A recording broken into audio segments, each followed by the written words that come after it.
بسم اللہ الرحمن الرحیم۔ ناظرین گرامی، السلام علیکم ورحمۃ اللہ وبرکاتہ۔ آپ کو ہم اس مبارک مہینے کے اس مبارک پروگرام میں خوش آمدید کہتے ہیں، اور سچ ٹی وی کو یہ اعزاز حاصل ہے کہ ماہ مبارک کے رمضان میں جو خدا کا مہینہ ہے، فہم قرآن کا ایک سلسلہ شروع کرنے کا، اور فہم قرآن میں ہمارا جو کلی موضوع اور عنوان ہوگا وہ خاندانی نظام کا قرآنی تصور، معاشرتی مسائل اور ان کا حل، یہ کلی موضوع ہوگا۔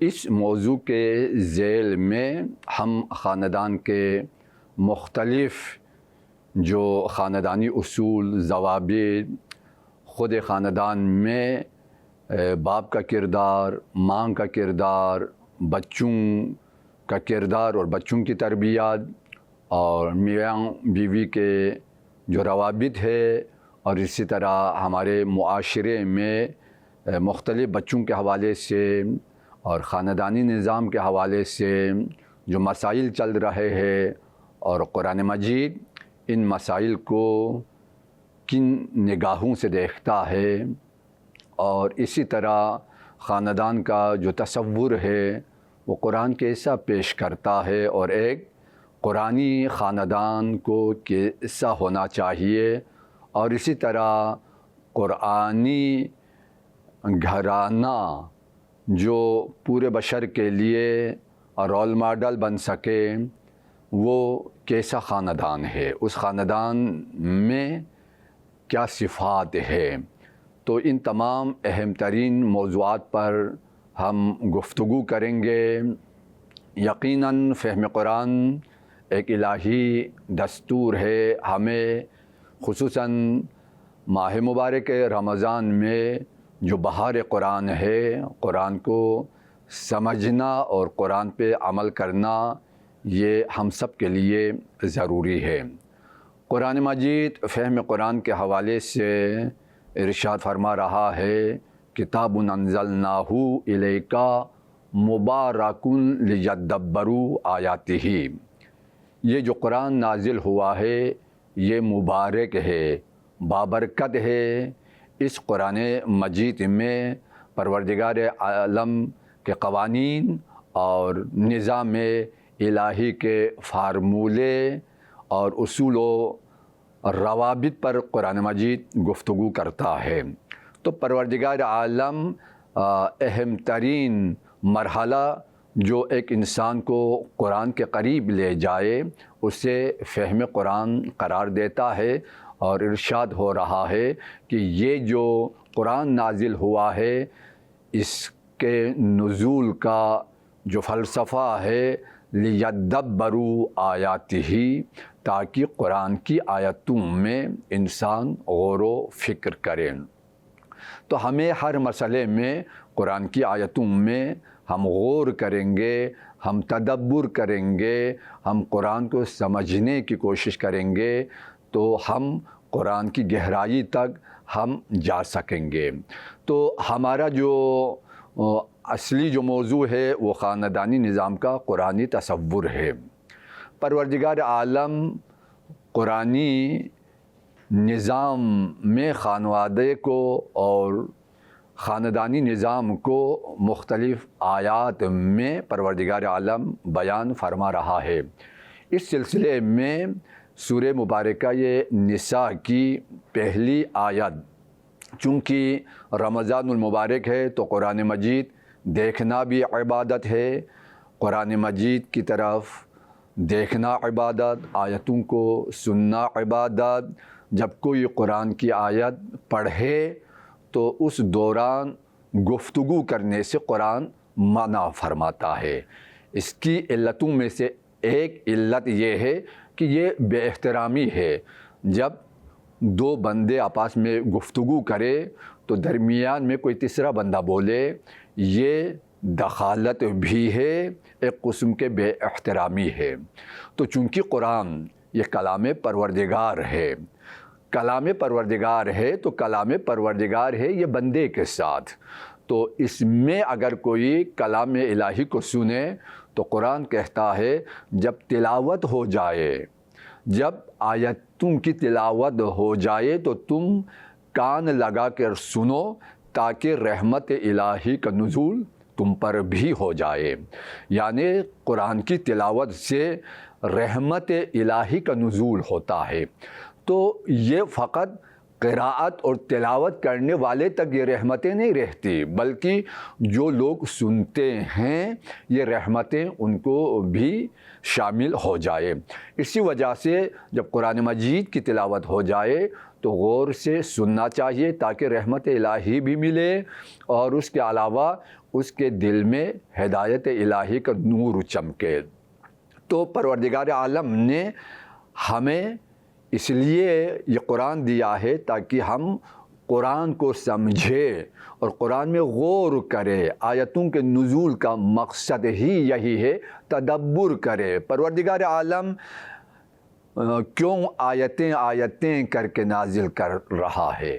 لیدبروا آیاتہ، تاکہ ایک آیت آئے تو اس میں غور کرو، اس پہ عمل کرنے کی کوشش کرو۔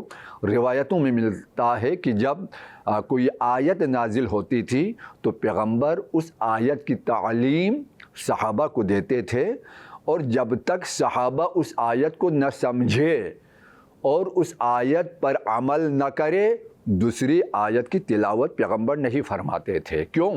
یہ قرآن آیا ہے ہمیں بنانے کے لیے، آیتوں پہ ہمیں عمل کرنے کی ضرورت ہے، تو آیتوں پر عمل کریں گے تو ہم ایک قرآنی معاشرہ تشکیل دے سکیں گے۔ تو قرآنی معاشرے میں جو اہم ترین رکن ہے وہ خاندانی نظام ہے۔ تو خاندانی نظام کے اس تصور کو سورہ مبارکہ یہ نساء کی پہلی آیت میں پروردگار نے ارشاد فرمایا ہے کہ یہاں پر پروردگار عالم مومنین سے خطاب نہیں فرما رہا ہے، بلکہ ناس سے، لوگوں سے خطاب فرما رہا ہے، چونکہ قرآن کا جو مخاطب ہے وہ ناس ہے، یہ ہدن للناس ہے، یہ قرآن آیا ہے لوگوں کی ہدایت کے لیے۔ تو ارشاد ہو رہا ہے یا ایھا الناس اتقوا ربکم الذی خلقکم من نفس واحدہ۔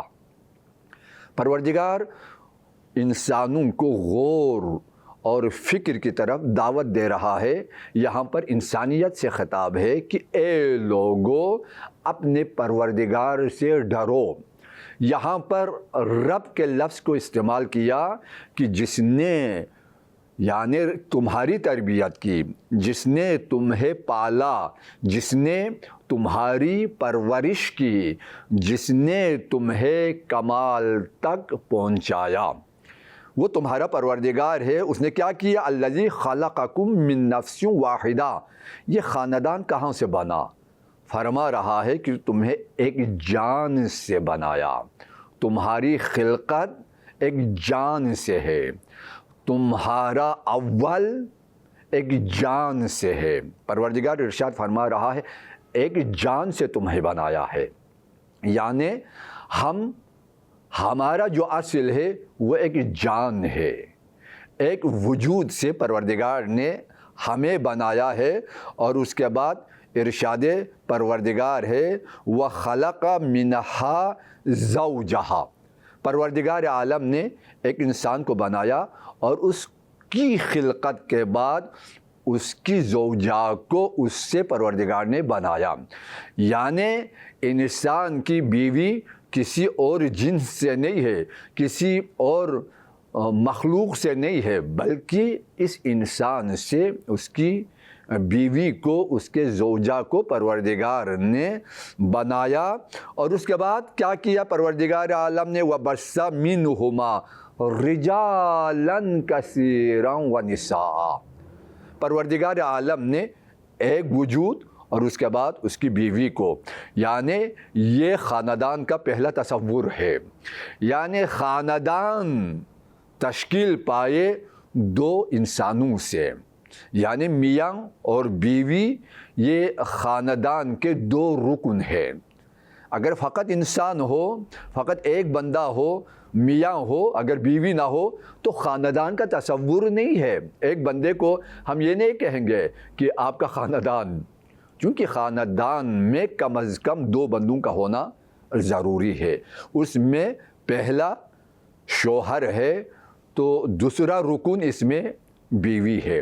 اس کے بعد پروردگار عالم انسانوں کو فرما رہا ہے کہ اللہ سے ڈرو جب تم کچھ نہ تھے، اس نے تمہیں بنایا، اور اس کے بعد اس نے ان دو انسانوں سے، ایک میاں اور ایک بیوی سے، بہت سارے مرد اور بہت سارے خواتین کو وجود میں لایا۔ یعنی کیسے انسان اس روئے زمین پر انسان کی نسل پھیلی، انسان کا سلسلہ چلا، خاندان کا سلسلہ چلا، چونکہ خاندان ایک بندے سے تو نہیں ہے، پروردگار نے جوڑا بنایا، اب اس جوڑے سے مرد کو بھی بنایا اور عورتوں کو بھی بنایا۔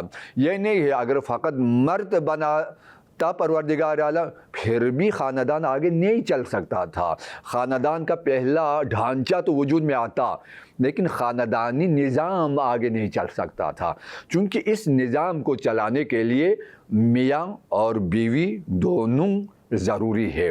اسی وجہ سے فرمایا کہ بہت سارے مرد اور بہت ساری عورتیں پروردگار نے ان کو وجود میں لایا، اور اس کے بعد پروردگار عالم وَاتَّقُوا اللَّهَ الَّذِي تَسَاءَلُونَ بِهِ وَالْأَرْحَامَ، اس کے بعد دوبارہ فرمایا کہ ڈرو اللہ سے۔ کیوں؟ ایک مرتبہ ڈرنا ہے میاں بیوی کے مسئلے میں، اور دوسری مرتبہ ڈرنا ہے جو خاندانی نظام آپ کے سامنے آ رہا ہے، اس نظام میں افراط و تفریط سے ہمیں بچنا چاہیے۔ اس نظام کو پروردگار عالم نے حکمت، علم اور عدالت کی بنا پر اس نظام کو قائم کیا ہے۔ پروردگار عالم نے اس نظام کو اس لیے بنایا ہے تاکہ یہ زمین آباد ہو جائے۔ اسی وجہ سے پروردگار عالم یہاں پر انسانوں کو ڈرا رہا ہے کہ دیکھو تم نے کرنا کیا ہے، تم قطع رحمی سے بچنا ہے۔ یہاں پر یہ ہمارے معاشرے کا ایک درد ہے کہ آج ہمارے معاشرے میں قطع رحمی یعنی ایک دوسرے سے کٹ جانا، ماں بیٹے سے کٹی ہوئی ہے، بیٹے ماں باپ سے کٹے ہوئے ہیں، بہن بھائی آپس میں کٹے ہوئے ہیں، ان کا رابطہ نہیں ہے۔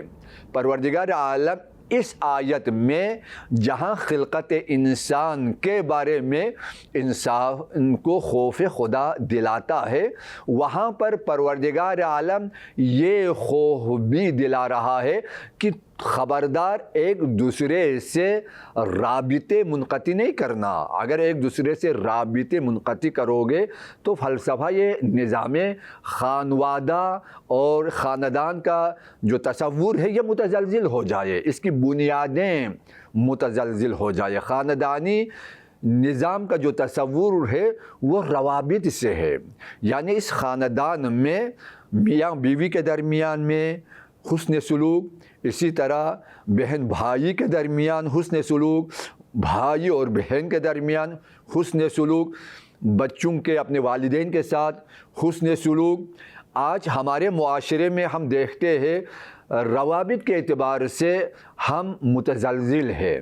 اسی وجہ سے اس کے جو منفی اثرات ہے، اس کے جو منفی آثار ہے وہ بہت زیادہ ہے، اور یہی قطع رحمی اور صلہ رحمی کو نظر انداز کرنے کی وجہ سے ہم آج معاشرے میں سزا کاٹ رہے ہیں۔ نظام معاشرہ ایک محبت کے نظام پر قائم ہے۔ یہ محبت کا نظام تب قائم رہے جب آپس میں روابط اچھے ہوں، یعنی اچھا رابطہ کسی بھی دو انسانوں کے درمیان ضروری ہے، لیکن پروردگار عالم اس آیت میں اس رابطے کو صلہ ارحام کے درمیان ضروری قرار دیتا ہے، اور انسان کو پروردگار عالم خبردار کرتا ہے کہ خبردار، اس رشتے کے پاسداری تم کرو گے۔ یعنی یہاں پر مومنین سے خطاب نہیں ہے، انسانوں سے خطاب ہے، چونکہ خاندان کا جو نظام ہے یہ ایمان سے نہیں چلے گا، یہ انسانوں سے چلے گا۔ تو اسی وجہ سے پروردگار عالم اس نظام کے بارے میں گفتگو فرما رہا ہے۔ ناظرین گرامی، اب مختصر وقفہ ہے، وقفے کے بعد ہم دوبارہ آپ کی خدمت میں واپس آتے ہیں۔ ناظرین گرامی، آپ کو ایک بار پھر فہم قرآن کے اس پروگرام میں خوش آمدید کہتے ہیں۔ ہماری گفتگو خاندانی نظام کا قرآنی تصور، معاشرتی مسائل اور ان کا حل، اس بارے میں گفتگو چل رہی ہے۔ تو ہم گفتگو کر رہے تھے کہ خاندانی نظام کا جو تصور ہے پروردگار عالم نے اس کو ایک انسان سے شروع کیا کہ جس کا نام آدم ہے، اور اس کے بعد ان کی بیوی کو پروردگار نے وجود میں لایا جو اماں حوا ہے، اور اس کے بعد کثیر تعداد میں مردوں اور خواتین کو پروردگار نے وجود میں لایا، اور اس کے بعد پروردگار عالم نے صلہ ارحام کا حکم دیا کہ اس صلہ ارحام کو انسان کو قائم رکھنے کی ضرورت ہے۔ اسی سے خاندان کا نظام آگے بڑھے گا اور خاندان کا نظام آگے چلے گا۔ اگر کوئی خاندان اگر مضبوط ہو تو اس مضبوط خاندان کی وجہ سے مضبوط معاشرہ وجود میں آئے گا۔ معاشرہ اگر مضبوط ہو جائے تو اس معاشرے میں انسانی اقدار زندہ ہو جائے، اس معاشرے میں الہی اقدار زندہ ہو جائے، اس معاشرے میں قرآنی اقدار زندہ ہو جائے۔ تو اس معاشرے کو مضبوط بنانے کے لیے خاندان کو مضبوط بنانے کی ضرورت ہے۔ اسی وجہ سے پروردگار عالم انتہائی نازک مرحلے کی طرف اشارہ فرما رہا ہے کہ یہ جو صلہ ارحام ہے اسے منقطع ہونے نہ دے، چونکہ صلہ ارحام روایتوں میں بھی آیا ہے کہ صلہ ارحام کو اگر کوئی بندہ اگر اس کا لحاظ نہ رکھے تو پروردگار اس کے رزق سے برکت کو اٹھا لیتا ہے، وہ بندہ رزق کی تنگی میں مبتلا رہے گا۔ اگر صلہ ارحام بجا لائے تو پروردگار اس کے رزق میں اضافہ فرمائے۔ دیکھو آج کل ہم معیشت کے مسائل میں مبتلا ہے، تو پروردگار عالم راہ حل بتا رہا ہے کہ دیکھو معیشت تمہارا مسئلہ ہے، اقتصاد تمہارا مسئلہ ہے، گھر میں بے برکتی تمہارا مسئلہ ہے، تم لاکھوں کماتے ہو لیکن مہینے کے 15 دن کے بعد تمہاری تنخواہ ختم ہو جاتی ہے۔ کمانے کو تو لاکھوں میں ہے لیکن مہینہ بندے کا گزرتا نہیں ہے۔ کیوں؟ اس لیے کہ اس مال میں برکت نہیں ہے، خدا نے برکت کو اٹھا لیا ہے۔ تو ایسے خاندان کو اپنے کردار پر نظر ثانی کرنے کی ضرورت ہے کہ ان کا رابطہ ان کے صلہ ارحام سے کیسا ہے۔ ان کا رابطہ اگر بیٹا ہے تو باپ سے کیسا ہے، ماں سے اس کا رابطہ کیسا ہے، بہن بھائیوں سے اس کا رابطہ کیسا ہے، اولاد سے اس کا رابطہ کیسا ہے، اس کے اپنے خاندان کے دوسرے افراد سے اس کا رابطہ کیسا ہے۔ رابطے میں ضروری نہیں ہے کہ آپ ان کو بہت کچھ دیں، نہیں، ایک سلام کرنا بھی یہ ایک رابطہ ہے۔ ان کی خیریت دریافت کرنا یہ بھی صلہ ارحام کا ایک مصداق ہے۔ ان کے گھر میں جانا ایک مرتبہ صلہ ارحام ہے، اپنے گھر ان کی دعوت یہ صلہ ارحام ہے۔ اس سے آپ کے رزق میں بھی اضافہ ہو جائے اور انسان کی عمر میں بھی اضافہ ہو جائے۔ اسی وجہ سے پروردگار عالم خاندانی نظام میں آپس کے روابط کو اہمیت دے رہا ہے کہ خبردار اس رابطے کو ٹوٹنے نہیں دینا، اس رابطے کو برقرار رکھنا۔ اس کے بعد فرما رہا ہے ان اللہ کان علیکم رقیبا، پروردگار عالم تمہارا نگہبان ہے، تمہارا نگہبان ہے، تمہارا نگران ہے، تمہارا محافظ ہے۔ یہ سب کچھ تو اس کی نگاہوں کے سامنے ہو رہا ہے، تو ہمیں اس خاندانی نظام کو آگے بڑھانا چاہیے۔ اب اس خاندانی نظام کو ہم اور آگے لے کر جاتے ہیں تو یہ جو خاندانی نظام ہے اس کو کیسے ہم آگے بڑھائیں گے؟ تو پروردگار عالم نے سورہ مبارکہ فرقان آیت نمبر 74 میں پروردگار عالم نے اس خاندانی نظام کا نقشہ پیش کیا ہے کہ یہ جو خاندانی نظام جس کی تمنا ہر انسان کو ہے، آج خاندانی نظام کسے پسند نہیں ہے؟ انسان چونکہ خاندان سے نہ جڑے تو وہ انسان تنہائی کی زندگی گزارتا ہے، اور تنہائی کی زندگی ایک قیامت ہے۔ تنہائی کی زندگی انسان کے لیے ایک درد ہے، تو ہمیں اس تنہائی کی زندگی سے نکلنے کے لیے خانوادہ اور خاندانی نظام کی طرف بڑھنے کی ضرورت ہے۔ تو آیت نمبر 74 سورہ مبارکہ فرقان میں پروردگار عالم اس خاندانی نظام کا تصور اور اس کا نقشہ پیش کر رہا ہے۔ ارشاد پروردگار ہے ربنا ہب لنا من ازواجنا و ذریاتنا قرۃ اعین وجعلنا للمتقین اماما۔ عموماً ہم لوگ کیونکہ قرآن میں غور نہیں کرتے، اس آیت کو ہم قنوت میں پڑھتے ہیں، اس آیت کو ہم دعا کے طور پر پڑھ کے گزر جاتے ہیں۔ یہ آیت دعا بھی ہے، ایک نظام میں زندگی بھی ہے۔ اس آیت سے ہمیں سرسری گزرنا نہیں ہے، اس آیت میں اترنے کی ضرورت ہے۔ جب ہم قرآن میں اتریں گے تو قرآن ہماری زندگی میں اترے گا۔ آج ہم خشک ریگستانوں کی طرح ہے، آج ہمارا وجود بنجر ہے، ہماری فکریں بنجر ہے، ہمارے سینے بنجر ہے، بنجر زمین کی طرح ہے، چونکہ تمام باتیں ہیں لیکن قرآن نہیں ہے۔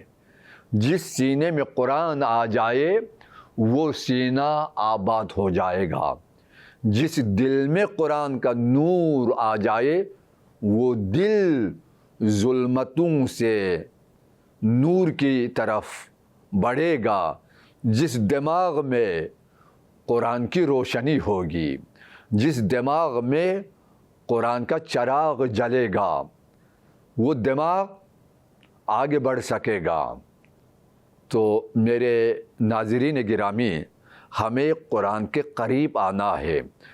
قرآن کے جس قدر ہم قریب آئیں گے ہم ذات خدا کے قریب جا سکیں گے، ہم پروردگار کی معرفت حاصل کر سکیں گے، اس لیے کہ خیر دنیا اور آخرت تمام علوم میں اولین و آخرین کا سرچشمہ قرآن ہے۔ جو کچھ ہوا ہے قرآن میں موجود، جو کچھ ہو رہا ہے وہ بھی قرآن میں موجود، اور جو کچھ ہوگا وہ بھی قرآن میں موجود۔ جو قرآن کا عالم ہوگا وہ زمانے کا عالم ہوگا، جو قرآن سے دور ہوگا وہ زمانے سے دور ہوگا، جو قرآن سے دور ہوگا وہ معرفت سے دور ہوگا۔ تو خاندانی نظام کو منور کرنے کے لیے قرآن کی طرف آگے بڑھنا ہوگا۔ تو پروردگار عالم ایک نقشہ پیش کر رہا ہے، اور اس میں سب سے پہلے پروردگار عالم ایک باپ کی فریاد کو نقل فرما رہا ہے۔ دیکھو، ایک باپ چاہتا کیا ہے؟ خاندانی نظام کا پہلا فرد باپ ہے۔ جس طرح سورہ مبارکہ نساء کی پہلی آیت میں بھی پروردگار عالم نے تمام انسانوں کو خطاب کر کے فرمایا کہ تمہیں ایک جان سے پیدا کیا، اسے، اس کی بیوی کو، اور اس کے بعد کثیر تعداد میں مرد و عورت کو پروردگار نے پیدا کیا۔ تو یہاں پر ایک باپ، چونکہ خاندانی نظام کا پہلا رکن اور پہلا ستون باپ ہے۔ ایک باپ کا تقاضا کیا ہے؟ ایک باپ کی کیا خواہش ہے؟ ایک باپ چاہتا کیا ہے؟ تو یہاں پر پروردگار عالم نے اس باپ کی چاہت کو بیان کیا، یعنی دراصل ہر باپ کی یہ چاہت ہے۔ قیامت تک آنے والا ہر باپ یہی خدا سے چاہے گا، اور یہی اس کی دلی خواہش ہے۔ کیا چاہتا ہے؟ ربنا ہب لنا من ازواجنا وذریاتنا قرۃ اعین واجعلنا للمتقین اماما۔ باپ خدا سے چاہ رہا ہے کہ ربنا، یہاں پر چاہت کے لیے جس لفظ کا استعمال کیا وہ لفظ رب ہے۔ میرے عزیزو، آپ جانتے ہیں کہ اللہ تعالیٰ کے جس نام سے بھی اسے پکارے اس کے لیے اسماء حسنی ہے۔ قرآن نے کہا وَلِلَّهِ الْأَسْمَاءُ الْحُسْنَى، خدا کے لیے بہترین نام ہے۔ جس نام سے خدا کو تم پکارنا چاہو تم پکار سکتے ہو، لیکن یاد رکھو اس کے ہر نام کا اپنا اثر ہے۔ اس نام کو اگر آپ اس کے اثر کے مطابق اس نام کے ذریعے پروردگار کو پکارو گے، اس سے رابطہ قائم کرو گے، تو اس کا نتیجہ بہت جلد انسان کو ملے۔ اسی وجہ سے چونکہ یہاں پر خاندان کا مسئلہ ہے، خاندان میں بیوی ہے، بچے ہیں، ان کی تربیت کا مسئلہ ہے، ان کی تعلیم کا مسئلہ ہے، ان کے روابط کا مسئلہ ہے، ان سے نظام زندگی کا مسئلہ ہے۔ اسی وجہ سے یہاں پر پروردگار عالم انسانوں کو جو یاد دلا رہا ہے، جو پروردگار تعلیم دے رہا ہے، وہ یہ ہے کہ جب خاندان کی نوبت آ جائے، خاندان کا مسئلہ ہو، تو پروردگار کے، چونکہ آپ دعائے جوشن کبیر میں دیکھیں گے خدا کے 1000 نام و صفات ہے۔ ہر نام کا الگ اثر ہے، ہر صفت کا الگ اثر ہے، لیکن یہاں پر جس نام کا سہارا لیا اور یہ نام کثرت سے قرآن مجید میں استعمال ہوا ہے، وہ نام ہے نام رب۔ لیکن یہاں پر ربی نہیں کہا، ربنا کہا، یعنی جب مانگے تو فقط اپنے لیے نہ مانگو، دوسروں کو بھی اپنی چاہت میں شامل کرو، اپنی دعا میں دوسروں کو بھی شامل کرو۔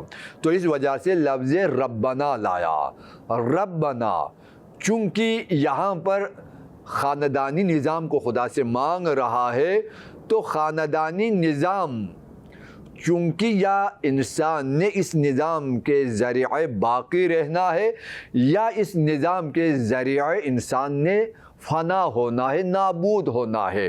تو یہ نظام خانوادہ یہ فنا ہونے کے لیے نہیں ہے، یہ بقا کا راز ہے، یہ ابدیت کا راز ہے۔ یہ نظام انسان کو مرنے نہ دے، یہ نظام انسان کو فنا ہونے نہ دے، یہ نظام انسان کو باقی رکھے گا، یہ نظام انسان کے مقصد کو باقی رکھے گا، یہ نظام انسان کے مقصد حیات کو باقی رکھے گا۔ اسی وجہ سے اس نظام کو خدا سے مانگ رہا ہے، چونکہ خدا اس نظام کی تربیت کرنے والا ہے۔ اس نظام میں کل 3 ارکان ہے، 3 ستون اس نظام کے۔ پہلا ستون باپ ہے، دوسرا ستون ماں ہے، اور تیسرا ستون اولاد اور اس کے فرزند ہے۔ تو ان تینوں ستونوں کی تربیت، ان کو قائم رکھنا اور ان کو کمال مطلوب تک اور بہترین ہدف تک لے جانے کے لیے مسلسل خدا کی عنایتوں کی ضرورت ہے، خدا کی رحمتوں کی ضرورت ہے، خدا کی نگاہ، رحمت، فضل و کرم کی ضرورت ہے۔ اسی وجہ سے لفظ ربنا کو لایا۔ ربنا، اے ہمارے پالنے والے، تو ہماری ضرورتوں سے واقف ہے، تو ہماری خواہشات کو جانتا ہے، تو ہم سے بھی زیادہ ہمارے قریب ہے۔ نحن اقرب الیک من حبل الورید، تو ہماری جان سے بھی زیادہ ہمارے قریب ہے، تو ہم سے بھی زیادہ ہماری ضرورتوں کو جانتا ہے۔ اسی وجہ سے لفظ ربنا کو لایا تاکہ ہم آگے بڑھیں تو خدا کی عنایت کے سائے میں آگے بڑھیں۔ اسی وجہ سے ربنا کہا، اور ربنا کہہ کے آتنا نہیں کہا، ربنا حب لنا، ربنا حب لنا۔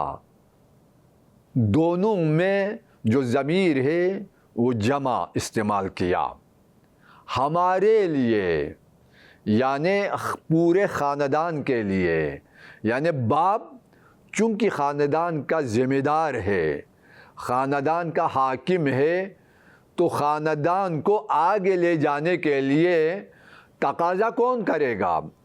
باپ کرے گا۔ تو یہ خاندان قائم ہے 2 اور ستونوں پر، ایک ستون بیوی ہے اور تیسرا ستون بچے ہے۔ تو یہاں پر ایک ہمیں جو فارمولہ قرآن دے رہا ہے وہ یہ ہے کہ دیکھو، بیویاں خدا سے مانگو۔ ہم کیا کرتے ہیں؟ ہم دعا نہیں کرتے۔ ایک مرتبہ کسی پر نظر پڑی تو ہم کہتے ہیں کہ ہر حال میں یہ مجھے ملنا چاہیے، لیکن پتہ نہیں ہے کہ وہ اگر ہمارے وجود میں آ جائے، ہمارے گھر میں آ جائے تو خانہ آبادی ہے یا خانہ بربادی ہے۔ اسی وجہ سے آپ کے گھر کا چراغ آپ کی بیوی ہے۔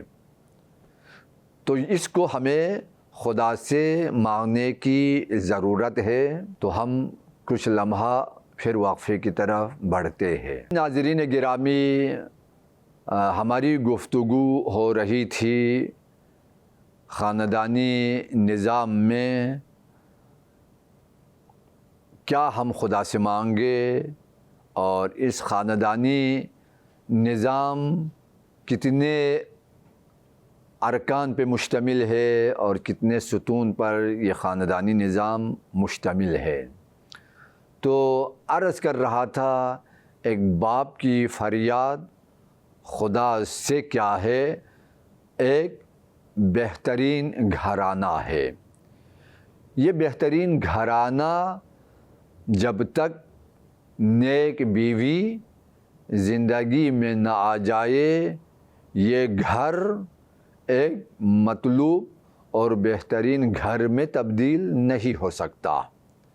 تو اسی وجہ سے یہاں پر پروردگار عالم ایک باپ کی فریاد کو نقل فرما رہا ہے کہ ربنا حب لنا من ازواجنا و ذریاتنا قرۃ اعین۔ ایک باپ خدا سے ایک نئی کئی نیک بیویوں کا تمنا کر رہا ہے، اور یہاں پر جو لفظ استعمال کیا وہ آتنا نہیں ہے، وہ حبلنا ہے۔ قرآن میں لفظ آتنا بھی آیا ہے، لفظ حب بھی آیا ہے۔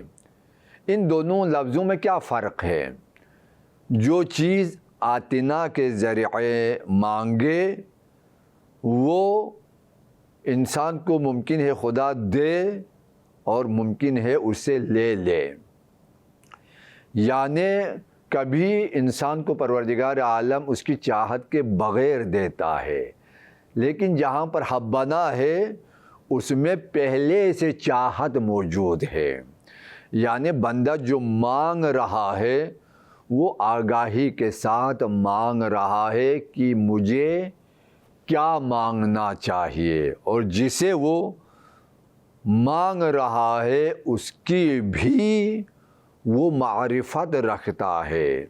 یعنی کوئی عام چیز مانگنے کے لیے لفظ حبنا استعمال نہیں ہوگا، بلکہ اگر کوئی عام چیز مانگے تو وہاں پر لفظ آتنا استعمال ہوگا۔ آتنا میں جو چیز دے وہ لے بھی سکتا ہے، لیکن حبنا میں جو چیز دے وہ دوبارہ نہ لے، بلکہ تقاضے کے مطابق، اس کی خواہش کے مطابق، اس کی تمنا کے مطابق پروردگار عالم اس کو دیتا نہیں ہے، اس کو عطا کرتا ہے۔ یعنی جہاں پر ہبہ ہو جائے تو وہ اس کی ملکیت بن جائے۔ اسی وجہ سے پروردگار عالم سے جو خاندان ایک باپ مانگ رہا ہے وہاں پر لفظ حبنا کو لایا، چونکہ حبنا کے ذریعے جو مانگے جو ملے اس میں دوام ہے، اس میں استمرار ہے، اس میں بقا ہے، اس میں سکون ہے۔ حبنا کے ذریعے جو ملے وہ اس کے زندگی میں شریک ہے۔ ہم کہتے ہیں بیوی شریک زندگی، فقط بیوی شریک زندگی نہیں ہے۔ قرآن کی یہ آیت ایک اور فہم کا دروازہ کھول رہی ہے۔ قرآن کی اس آیت میں غور کرنے سے ہمیں ایک اور خاندانی مفہوم سامنے آ رہا ہے۔ پروردگار عالم یہاں پر دو شراکت دار کہ دو ایسے شریک کہ جو ہمارے ساتھ شریک ہے، ان کا تعارف پروردگار عالم پیش کر رہا ہے۔ وہ کیا ہے؟ ایک بیوی ہے اور دوسرا شریک ہمارے بچے ہیں۔ یعنی بیوی کو بھی لفظ حبنا یعنی آتنا میں یہ انقطاعی ہے، آج ہے کل نہیں ہے، لیکن حبنا میں اتصال ہے۔ یعنی پروردگار عالم سے اس بیوی کو مانگ رہا ہے، اس کا مطالبہ کر رہا ہے جو آپ کی زندگی میں چراغ بن کر آ جائے اور آپ کی جان کا حصہ بن جائے، آپ کی زندگی کا حصہ بن جائے، آپ کی زندگی کی عمارت کے لیے وہ ستون بن جائے۔ کیا خوبصورت تصور ہے خاندان کا۔ آج کتنے گھر ایسے ہیں کہ جن میں بیوی ستون زندگی ہے۔ بہت سارے نمونے کے گھر آج ہمارے معاشرے میں ہے۔ آج بہت ساری بیویاں آپ نمونے کے طور پر پیش کر سکتے ہیں کہ جس نے نہ فقط نظام خانوادے کو گرنے دیا، نہ فقط خاندانی نظام کی عمارت کو زمین بوس ہونے نہیں دیا، بلکہ خاندانی نظام کا وہ نقشہ پیش کیا کہ آج وہ خاندان معاشرے میں انتہائی اہم ترین رول اور کردار کے مالک ہے۔ یہ کردار اس بیوی کی وجہ سے ہے کہ جسے انسان خدا سے مانگ رہا ہے۔ اسی وجہ سے کہا کہ دیکھو، چونکہ بیوی تیری زندگی کا چراغ ہے، تیری زندگی کا نور ہے، تیری زندگی کی روشنی ہے، تیرا خاندان کا چراغ اور تیرے خاندان کا ستون بیوی ہے۔ تو اس بیوی کو انتخاب کرنے کے لیے پروردگار کا سہارا لو، چونکہ پروردگار جانتا ہے کہ اگر یہ عورت تمہاری بیوی بن کر آ جائے تو تمہاری زندگی میں کون سی تبدیلی آ جائے گی، اگر یہ لڑکی تیری زندگی میں آ جائے تو تیری زندگی میں کون سی مثبت تبدیلی آ جائے گی، کون سی منفی تبدیلی آ جائے گی، تیری اولاد کے حوالے سے کیا ہوگا، تیری اپنی زندگی کس قدر سکون میں رہے، یہ بیوی کس قدر تمہاری جان میں ایک اضطراب کے بجائے ایک سکون اور ایک تمہارے لیے تسکین کا یہ سبب بن سکتی ہے۔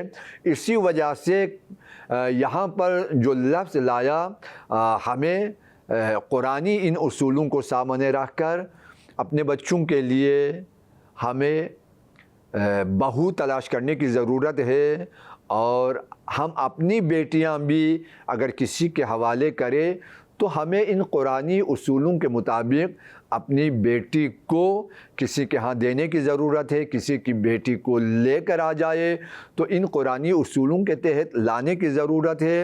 اور اسی طرح جو بیوی خود ہماری بیوی جسے ہم شریک سفر قرار دے رہے ہیں، شریک زندگی قرار دے رہے ہیں، اس کی خصوصیت کیا ہے، اس کی صفت کیا ہے، قرآن کی یہ آیت اس کی طرف بھی ہماری رہنمائی کر رہی ہے۔ تو یہاں پر جو پروردگار عالم جو ہمیں تعلیم دے رہا ہے وہ یہ ہے کہ پروردگار عالم سے مانگو، فقط بیوی مت مانگو، بچے بھی مانگو، نیک اولاد مانگو، نیک بیویاں مانگو۔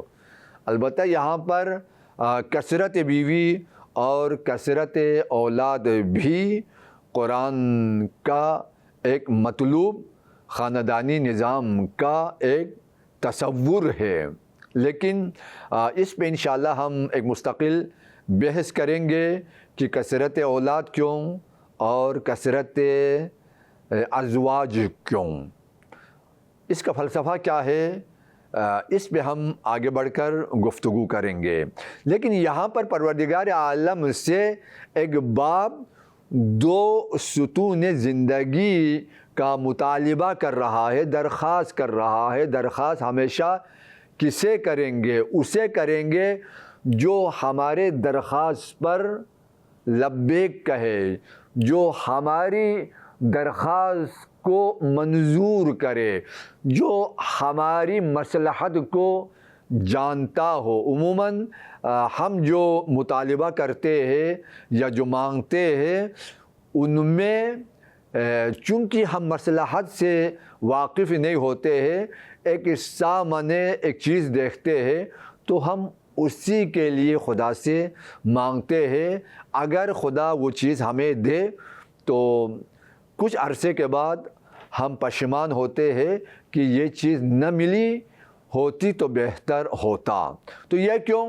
چونکہ ہم نہیں جانتے، اسی وجہ سے پروردگار سے ہم مانگتے ہیں، پروردگار سے ہم یہ درخواست کرتے ہیں چونکہ وہ ہمارے تقاضوں کو پورا کرنے پر قدرت رکھتا ہے۔ اگر ایک بندہ آپ کے تقاضے کو پورا نہیں کر سکتا تو اسے مانگنا عبث ہے۔ بھائی کیوں مانگ رہے ہو جب اس میں دینے کی قدرت ہی نہیں ہے؟ یعنی دینے کی قدرت نہ ہو اور آپ مانگے تو یہ کیا ہے؟ ایک قسم کی ذلت ہے۔ ہر ایک کے سامنے ہاتھ مت پھیلاؤ، بلکہ اسے مطالبہ کرو جو دینے کی قدرت بھی رکھتا ہو اور جو دے بھی سکتا ہو۔